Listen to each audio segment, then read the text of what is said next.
என்ன குட்டி பையா பல்லு விளக்க ஆரம்பிச்சிட்டீங்களா? ஆமாங்க, எங்க அம்மா நேத்து ஈவினிங் என்னைய கூட்டு வந்தாங்க. இப்போ மார்னிங் 11 ஆகிருச்சு. இன்னும் ஒரு சாரி கூட எடுக்கல. பாத்தீங்களா, கவுளி கூட அடிக்குது. ஹலோ, நான் தான் ஃபீல் பண்ணேன். நீங்களா? தேங்க்ஸ். அட போபா, நான்லாம் 2 நாளா இங்க தான் இருக்கேன். என்னங்க சொல்றீங்க? 2 நாளா? பேசாம தூங்கி இருக்கலாம், நானே வந்து மாட்டிக்கிட்டனே. தீபாவளி நேரம் எல்லா ஜவுளி கடையிலயும் ஆண்களுக்கு மட்டும் வைஃபை இலவசமா தரலாம். சரியா சொன்னீங்க தம்பி. கேள்றா, யார்கிட்ட கேக்குற? அண்ணன் தானே கேக்குற. கேக்குற கேக்குற கூச்சமா கேக்குறா. ஐடியா இல்லாத ஜவுளி கடைக்காரங்க. அப்படி சொல்லுங்க.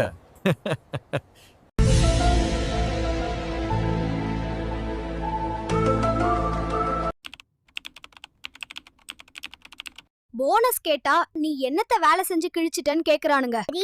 தீபாவளிக்கு 4 நாள் லீவ் கொடுங்கடானா, நீ லீவ் போட்டுட்டா வேலைய யாரா பாப்பான்னு கேக்குறாங்க. டேய், எனக்கு ஏன் இப்படி பண்றீங்க? பெரிய மனுஷன் வளாது.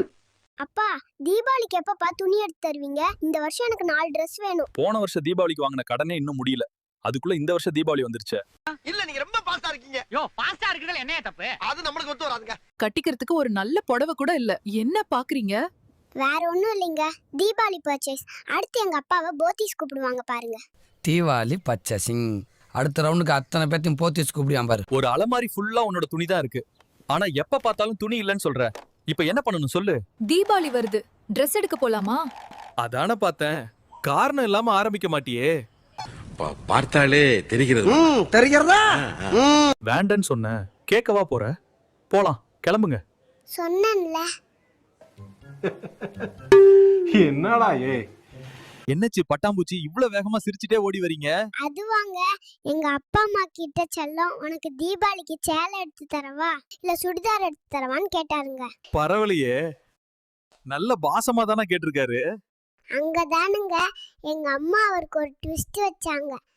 ஐயோ டேய், அவன் தான்டா இன்னைக்கு பெரிய வேலை பார்த்து விட்டு போயிட்டான். அது என்ன ட்விஸ்ட்டுங்க? உங்களுக்கு எது துவைக்க ஈஸியா இருக்கோ அதையே எடுத்து கொடுங்கன்னு சொல்லிட்டாங்க.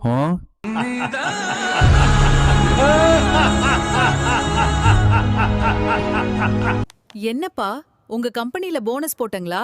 போனஸ் எங்கம்மா போட்டாங்க? சோன் 50 டப்பா தான் கொடுத்தாங்க. பேட்டா எங்க மாத்தறானுங்க? எல்லாம் மாச சம்பளம் தான், அதுவும் பொங்கலையும் புளியரையும் போட்டு கழிச்சு போறானுங்கம்மா. வாடாமல்லி, ஏன் உங்க முகம் வாட்டமா இருக்கு? குட்டி பாப்பன்னு எல்லாரும் என்ன ஏமாத்துறாங்க. எல்லாரும் என்ன ஏமாத்துறாங்க. அழாதீங்க சார், அழாதீங்க. அச்சச்சோ, யாரு ஏமாத்துனங்க? வேற யாரு? நான் தான். அம்மா தானுங்க. தீபாவளிக்கு உனக்கு Dress எடுக்கலான்னு ஆசை காட்டி மோசம் பண்ணிட்டாங்க. ஏன் இப்படில பேசுறீங்க? அம்மா கண்டிப்பா எடுத்து தருவாங்க. அட போங்கங்க, வந்து 4 மணி நேரம் ஆச்சு. கடையே க்ளோஸ் பண்ண போறாங்க. இன்னும் எனக்கு ஒரு ஜட்டி கூட வாங்கல. அவங்களுக்கு சாரி செலக்ட் பண்ணியும் முடியல. என் வாழ்க்கையில இன்னும் நான் இந்த எல்லா குடும்பங்களை பார்க்கணும்னு இருக்கோ எனக்கே தெரியல. ஏய், இங்க பாருடி, தீபாவளி போனஸ் வாங்கிட்டான் போல பந்தாவா இருக்கான்.